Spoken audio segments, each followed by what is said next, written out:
ముందుగా ఒక కప్పు గోధుమ పిండిని తీసుకోండి, అలాగే హాఫ్ కప్పు పంచదారని తీసుకోండి. తర్వాత ఇక్కడ నేను ఆయిల్ యూజ్ చేస్తున్నానండి, కాచిన నూనెను. ఒకవేళ మీరు నెయ్యినన్నా యూజ్ చేయొచ్చు.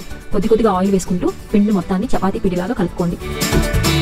తర్వాత నేను చూపిస్తున్న విధంగా చేతితో సర్కిల్ షేప్ వచ్చే విధంగా చేసుకోండి. ఇంత థిక్నెస్ వచ్చే విధంగా షేప్ చేసి పెట్టుకోండి, ఎందుకంటే బిస్కెట్స్ చాలా బాగుంటాయి. తర్వాత ఫస్ట్ ఒక మూతను తీసుకుని ఆ బాదం పైన సర్కిల్ షేప్ నేను చూపిస్తున్న విధంగా కట్ చేసుకోండి.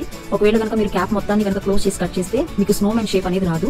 మనం రెండు అటాచ్ చేసినట్టు ఉన్నారు కాబట్టి ఒక సైడ్ మాత్రమే ప్రెస్ చేసుకుంటూ సర్కిల్ షేప్ చేసుకోవాలి. అదే విధంగా దాని ఫ్రంట్ ఇంకో క్యాప్ తో నేను చూపిస్తున్న విధంగా కట్ చేసుకోండి. ఇదిగో ఈ విధంగా వన్ సైడ్ మాత్రమే డౌన్ చేస్తూ కట్ చేసుకోండి. తర్వాత ఆ క్యాప్స్ తీసేసి చాక్ తో ఈ విధంగా ఆ పిండిని ఎక్స్ట్రా పిండి మొత్తాన్ని తీసేస్తూ మనం చేసుకున్న బిస్కెట్స్ అన్ని ఆయిల్ అప్లై చేసుకున్న ప్లేట్ లో పెట్టుకుని బేక్ చేసుకోండి. ఇక్కడ నేను కళ్ళు డిజైన్ చేయడానికి జామ్ యూజ్ చేస్తున్నానండి. తర్వాత పొయ్యి ప్యాన్ పెట్టుకుని స్టాండ్ గానీ లేకపోతే గిన్నె గానీ పెట్టుకుని మనం ఏ ప్లేట్ అయితే బిస్కెట్స్ అన్ని పెట్టుకున్నామో ఆ ప్లేట్ ని దేంతో పెట్టుకుని ఒక 15 మినిట్స్ మూత పెట్టుకుని బేక్ చేసుకోండి.